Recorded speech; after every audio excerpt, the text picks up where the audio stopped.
A Rádio USP apresenta USP Analisa. Meia hora analisando assuntos atuais que envolvem a vida do cidadão e da universidade, sempre com um convidado especial. USP Analisa.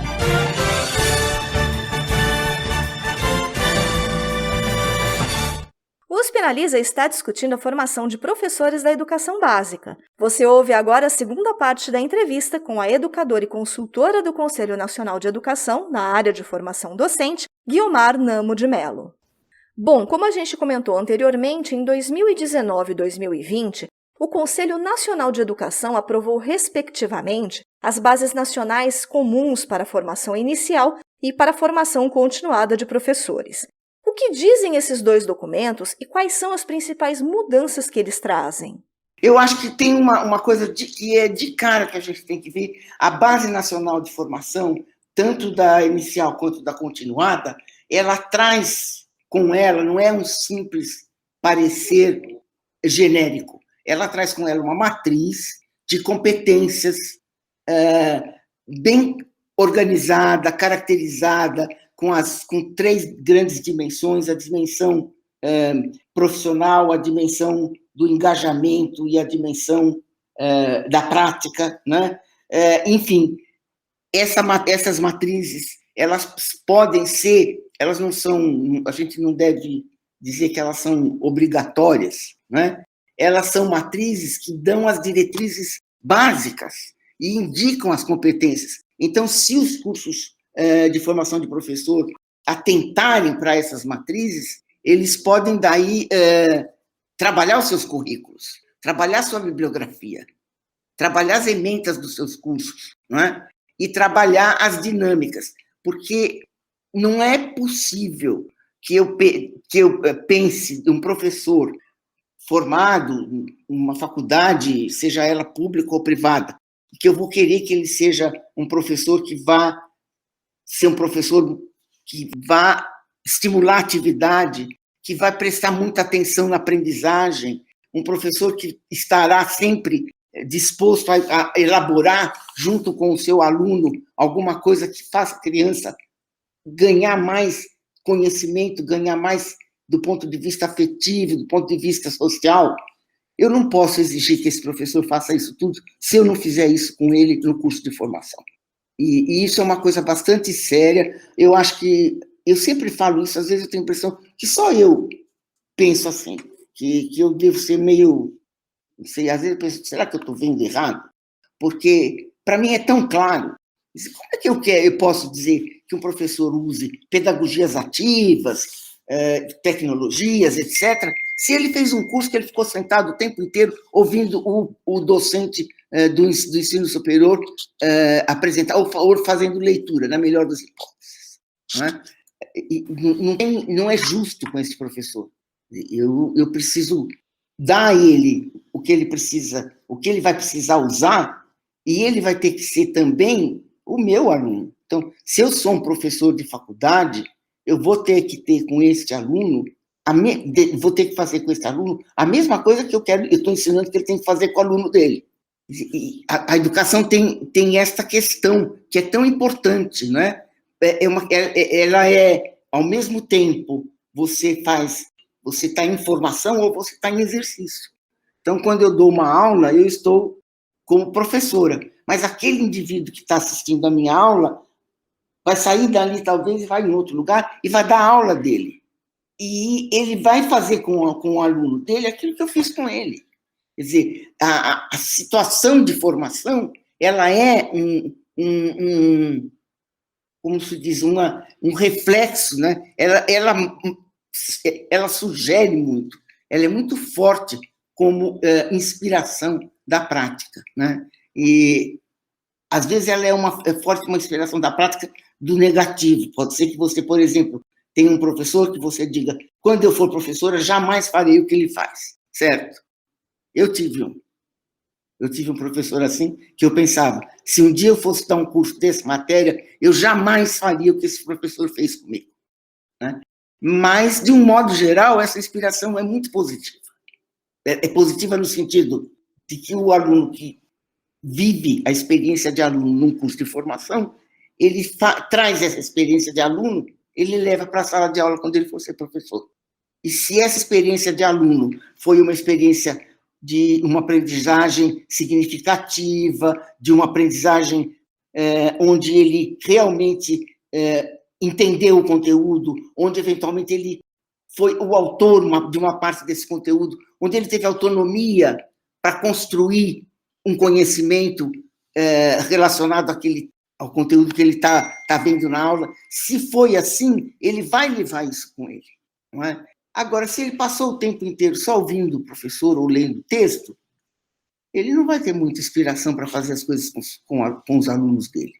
E não adianta, eu já vi curso de PBL, Project Based Learning, aprendizagem baseada em projetos, que era todo expositivo. Ora, como é que você dá um curso de aprendizagem baseada em projeto de maneira expositiva, com leituras e exposições? Não tinha um projeto. É estranho isso. É muito estranho. O modo como a gente vê esta situação, esta didática da formação do professor. E ela é fundamental, porque ele vai levar ela para a sala de aula quando ele for professor. Ou seja, talvez esteja faltando um pouquinho de consciência, de reflexão por parte dos professores que trabalham nas universidades, os docentes, né? Os docentes das universidades, falta a eles trabalhar em equipe, montar um projeto pedagógico que realmente seja um projeto pedagógico de curso que realmente tenha, na prática, um dos pilares fortes, além das ideias pedagógicas, das coisas de psicologia da aprendizagem. Quer dizer, o modo como eu tive psicologia da aprendizagem era uma coisa ridícula. Era um livro enorme que a gente lia o que acontecia em cada idade e nunca saía daquele livro. E minha turma era uma turma muito irreverente, a gente era, faz muitos anos, mas muitos anos, mais anos do que eu gostaria de confessar, a gente era muito irreverente, a gente pediu para ler o Diário de Anne Frank, para entender a visão do adolescente. A gente achava que a Anne Frank, escrevendo o seu diário, tinha uma visão de adolescência melhor do que aquele livro que o professor empurrava em cima da cabeça da gente. Já foi alguma coisa, né? Foi uma turma que aconteceu dentro da faculdade nesse sentido. E voltando à Base Nacional de Formação, o fato dela ter as competências é muito importante, porque as competências são orientadoras dos comportamentos, das práticas, das posturas, das crenças, das concepções que a gente quer que este aluno amalgame durante o curso e leve para a sua sala de aula no futuro, né? Além disso, obviamente, a Base Nacional de Formação Inicial, ela tem uma coisa muito importante para mim, pelo menos. Nós fizemos uma separação de educação infantil e anos iniciais. A gente realmente aposta que a educação infantil ela é, em si mesma, uma etapa que precisa de estudos próprios. E, portanto, quem vai fazer educação infantil, vai fazer educação infantil. Depois pode até, se quiser, fazer um complemento e também tirar o diploma para os anos finais, né? E quem for fazer os anos finais vai fazer um curso deveria fazer um curso com mais conteúdos, dos componentes curriculares da BNCC, porque eles vão precisar. Curso de pedagogia. As licenciaturas, realmente, nós precisamos... eu não sei como é que você faz para ver o nível de adaptação que foi feito de observação que as diretrizes teve. Eu acho que o ENAD é uma oportunidade. Se o ENAD for bem feito, que é o Exame Nacional de Avaliação de Curso, né? Ele pode ser um indicador, né? O ENAD tem que se pautar nas diretrizes e, pautando-se nas diretrizes, de alguma maneira ele vai perceber ou ele vai diagnosticar se houve falha na formação em relação àquilo que está nas diretrizes, né? Acho que essa é a melhor forma que a gente teria de fazer, já que os cursos de formação de professores são instituições de nível superior, que têm a sua autonomia, têm direito de fazer o seu próprio projeto pedagógico, etc., tem que ser na avaliação a cobrança disso. Perfeito, professora. E de que forma as bases nacionais comuns para a formação inicial e para a formação continuada de professores dialogam com a BNCC? Bom, elas foram feitas para alinhar a formação à BNCC. Então, elas dialogam desde a sua origem, desde a sua concepção inicial, certo? Elas se propõem, né, deixam bem claro que os conteúdos que vão ser dados nos cursos, nas licenciaturas, etc., terão que ser alinhados à BNCC. Isso é uma coisa que é mandatória nas diretrizes, né? Obviamente, a gente não vai poder fazer um controle disso, mas é uma norma. A norma é que os cursos de Química, Biologia, Língua Portuguesa, Geografia, elas sejam licenciaturas, ou a Pedagogia, com a educação infantil e os anos iniciais, os conteúdos a serem ensinados têm que vir da BNCC. Estão alinhados com a BNCC. E com as 10 competências gerais da BNCC, que também são importantes, porque são as competências essenciais, né, onde a gente deixa bem claro, na BNCC, né, onde a BNCC deixa claro que cada uma dessas competências, ela é uma afirmação, mas ela também ela tem um objetivo, ela tem uma finalidade, ela tem um propósito. A gente não fala ali que o aluno tem que dominar o conhecimento científico por dominar o conhecimento científico. Dominar o conhecimento científico para alguma coisa. E esse para alguma coisa, que está em cada uma das competências, das 10 competências, ele é o indicador de toda a transversalidade que a gente precisa fazer nos currículos de formação, né? Então, não basta dominar o conhecimento científico. É preciso dominar o conhecimento científico para conhecer melhor o mundo, para identificar problemas e para fazer benefícios para a sociedade. É preciso dominar as questões da cultura para poder promover o entendimento entre culturas diferentes, observância dos direitos humanos. Enfim, a BNCC ela é extremamente generosa nisso, né? E ela, para mim, a BNCC é um mapa. É um mapa para poder navegar, né, nesse turbilhão, né? Que hoje o mundo é um mundo de turbilhão, é um mundo, convenhamos, a nossa geração coube um momento bem difícil do desenvolvimento da humanidade, né? Depois dessa pandemia, principalmente, isso ficou ainda mais claro. A fragilidade, ficou claro que a gente está muito amarrado um no outro, que a globalização que a gente é global, e isso tudo está na BNCC, sabe? Ler direito as 10 competências da BNCC é uma lição de vida, do ponto de vista educacional. E poderia e deveria ser está presente na formação de professor também. Aliás, as competências de docentes, elas também têm as 10 competências gerais e depois as competências específicas. É um modelito igualzinho o da BNCC. E, professora, a Base Nacional Comum para a Formação Continuada de Professores amplia o leque de instituições que podem oferecer esse tipo de formação.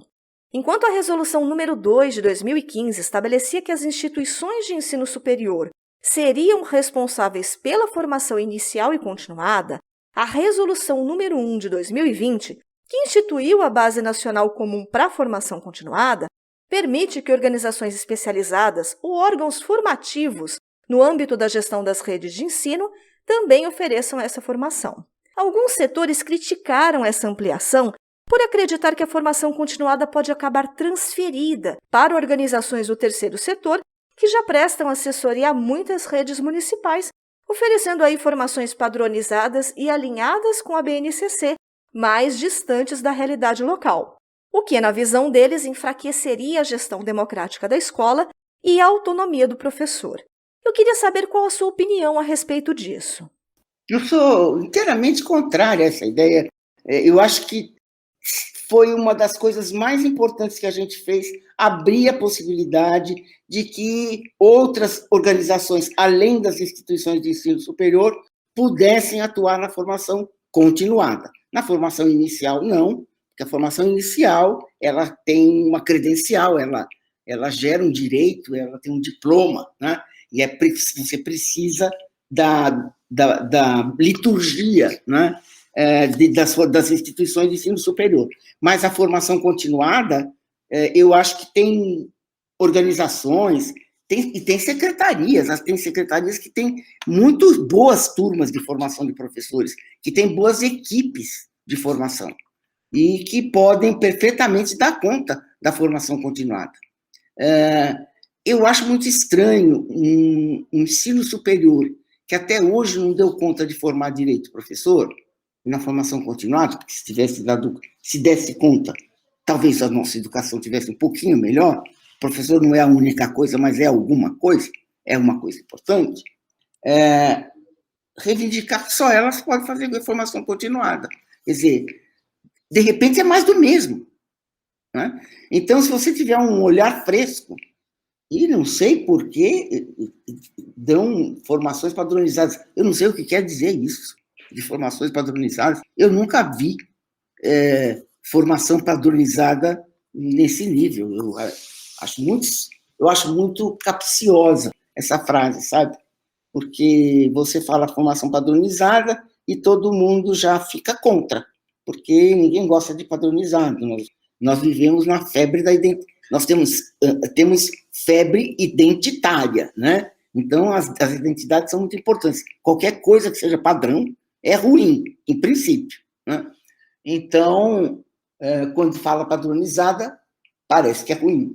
Eu acho que tem muita organização fazendo muito bom trabalho. Tem organização que não faz direito? Tem sim. Mas tem universidade que não faz direito também, né? Então, tem muita gente fazendo trabalho bem feito de formação de professor e tem que ser alinhada à BNCC, sim. E se for alinhada à BNCC, jamais será divorciada da realidade local, porque a BNCC, de cabo a rabo, ela fala da importância do contexto, em todo tipo de componente, em toda proposta que existe na BNCC, sempre está presente a ideia do contexto, sempre está presente a ideia de que o currículo é uma decisão da escola. A BNCC é uma indicação, é uma plataforma que diz aonde chegar, não diz como chegar. E o currículo, o grosso do currículo é o como, porque o currículo é o fazer, e o fazer é o como, né? É a metodologia que você vai arrumar, você vai ter, é o tipo de tempo que você vai colocar, como você vai organizar o tempo, né? Como você vai organizar o espaço, como você vai organizar a formação do professor, continuada do professor, tudo isto é o currículo, né? O currículo não é uma coisa etérea. A BNCC diz, a criança tem que aprender isso. Agora, para aprender isso, tem muitas alternativas. E essas alternativas todas são da alçada ou da prefeitura, ou do Estado, ou da escola em si mesma, mas em nenhum momento você tem alguém que vem e fora da realidade local, alinhado com a BNCC. Ou é contextualizado na realidade local, ou não é alinhado com a BNCC. E para a gente finalizar, para que os professores participem de uma formação nos moldes previstos pela Base Nacional Comum de Formação Continuada, ou seja, prolongada, intensiva, contínua e que permita contato frequente com os formadores, esses professores precisam de tempo na jornada de trabalho semanal. Porém, o que a gente vê na prática é que essa não é uma condição que se estende a todos os professores brasileiros. De que forma, na visão da senhora, as redes de ensino devem lidar com isso? Na forma como a gente sempre lida, quer dizer, a gente vive de dar nó no pingo d'água da escassez, né? A gente é treinado para lidar com a escassez. Mas, obviamente, que essa é uma situação precária. Quer dizer, nessa altura da minha vida, estou me convencendo que hoje a gente põe mais dinheiro certo em formação, em material, em coisas que promovem a qualidade e consegue ter foco nesse investimento, ou nós não vamos conseguir sair. Já não vai ser no meu mandato de jeito nenhum. Mas se a gente não fizer algo agora, não vai ser nem do seu mandato. Então, eu estou, assim, mais ou menos... Sei, eu realmente, nesse momento, com 45, quase 50 anos atuando na educação, quando eu vejo que, depois de 50 anos, metade das crianças nordestinas não estão alfabetizadas no 3º ano, realmente, para mim, me dá vontade de fazer tricô, sabe, assim, para esquecer as coisas, porque não é possível que a gente tenha feito tanta coisa e não tem. Então, eu fico muito impressionada com essa reivindicação que só nós damos o curso, só nós podemos fazer. Mas que arrogância, sabe? Quer dizer, nós estamos entrando num momento do mundo em que não tem mais resposta. Os nossos problemas não são mais problemas técnicos. Os nossos problemas são problemas de transformação, problemas que não têm resposta e que cada vez que a gente encontra uma resposta, ele avança um pouco e ele arruma um novo problema. E temos uma instituição chamada universidade que se arvora o direito de só ela dar curso de formação continuada. Eu acho isso melancólico, para falar a verdade. Os nossos problemas, eles têm que ser compartilhados, né, professora? Todos os setores da sociedade precisam trabalhar juntos, né, para conseguir uma solução para esses problemas. E veja bem, quer dizer, a fase que a gente vai entrar neste mundo agora, que esse mundo chama Bunny, né? Tem gente que chama que é um mundo frágil, ansioso, não linear e incompreensível, né? Esse é o contexto que nós vamos viver, quer dizer, não é para a gente dizer que só nós temos uma resposta. Isso só se foram os partidos políticos brasileiros. Eles já descobriram o maná de Deus, né? Mas, fora isso, que venha de uma instituição acadêmica, que é uma instituição que busca a verdade, que busca o conhecimento, que só ela pode dar um curso. Que coisa mais estranha, sabe? Porque, então, venham muitas instituições, venham vários cursos, vamos avaliar os cursos, vamos ver quem aprende melhor, em que condição, e vamos que nasçam 1000 flores, né? E não apenas uma rosa cor-de-rosa de 20 em 20 anos. Acho que é por aí que a gente tem que pensar nesse momento que a gente vai entrar no mundo, não é? Não vai ser fácil. Eu acho que as pessoas que estão tão convencidas que só elas têm as respostas, só elas podem dar curso de formação continuada, não vão ser deste século. Bom, infelizmente o programa de hoje está ficando por aqui. Nós recebemos a educadora e consultora do Conselho Nacional de Educação na área de formação docente, Guiomar Namo de Mello. Falamos aí sobre as bases nacionais comuns para a formação inicial e também para a formação continuada de professores, que foram homologadas recentemente. Professora, muito obrigada pela participação da senhora aqui conosco hoje. De nada, meu bem. Também foi um prazer.